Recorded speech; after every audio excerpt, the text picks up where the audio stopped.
તો અત્રે વડોદરાથી મહત્વપૂર્ણ સમાચાર, જ્યાં વડોદરામાં નકલી જન્મ પ્રમાણપત્ર કૌભાંડનો પર્દાફાશ થયો છે।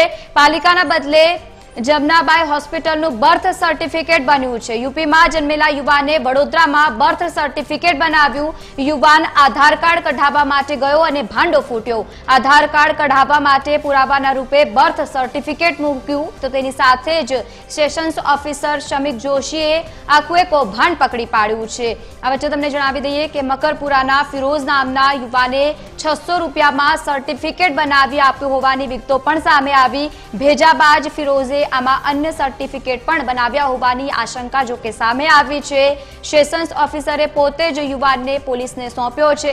પોલીસે કાસિદ સિદ્દીકી નામના યુવાનની અટકાયત કરી છે। વધુ કાર્યવાહી પણ પોલીસે હાથ ધરી છે। રાવપુરા પોલીસે કાસિદ અને તેની માતાની અટકાયત કરી છે। અમદાવાદના લલ્લા બિહારી જેવું કૌભાંડ બહાર આવે તેવી પણ શક્યતા છે। मतलब मेरे पास कुछ था नहीं, मैं यूपी की पैदाइश है मेरी।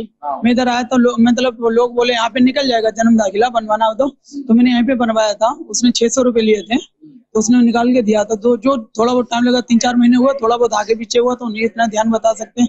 ये हमें नहीं मालूम था, बोला हमें इतने पैसे दे दो, हम तुम्हारे इसका बनवा दी, तो उसने हमें दे दिया। हम गाँव चले गए, दे के आए तो उसने बना के हमें दे दिया 600।